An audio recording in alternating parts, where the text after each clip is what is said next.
नमस्ते, मी Snehal करपणकर. SP9 मराठीमध्ये आपलं पुन्हा एकदा स्वागत. तर पाहूयात आजची विशेष बातमी. आचार्य देवव्रत यांच्या हस्ते आरोग्य क्षेत्रात उल्लेखनीय कार्य करणाऱ्या डॉक्टरांना Lokmat times excellence in health care पुरस्काराने सन्मानित करण्यात आले. नागपूर येथील सेंटर पॉइंट हॉटेल येथे हा दिमाखदार सोहळा संपन्न झाला. तर पाहूयात आजची सविस्तर बातमी. यावेळी राज्यपालांनी आपल्या भाषणात डॉक्टरांच्या सेवाभावी वृत्तीचे कौतुक केले. दया, करुणा आणि सहिष्णू भावाने कार्य करत रुग्णांना जीवदान देणाऱ्या डॉक्टरांचे समाजावर मोठे उपकार आहेत, असे त्यांनी नमूद केले. निरोगी समाज घडवण्यासाठी डॉक्टरांनी अधिक व्यापक जनजागृती करावी, असे आवाहनही त्यांनी केले.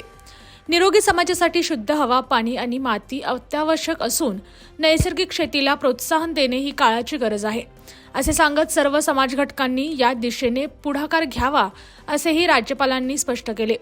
या कार्यक्रमाला राज्यपालांच्या पत्नी दर्शना देवी, आरोग्य व कुटुंब कल्याण मंत्री प्रकाश आंबेडकर, नागपूरच्या महापौर नीता ठाकरे, लोकमत मीडिया ग्रुपचे मुख्य प्रमुख विजय दर्डा, पद्मश्री डॉक्टर विकास महात्मे, पद्मश्री चंद्रशेखर मेश्राम तसेच IMAच्या अध्यक्षा मंजुषा गिरी यांची प्रमुख उपस्थिती होती. आरोग्य क्षेत्रात मोलाचे योगदान देणाऱ्या डॉक्टरांचा सन्मान करून समाजाप्रती त्यांच्या सेवेला कृतज्ञतापूर्वक सलाम करण्यात आला.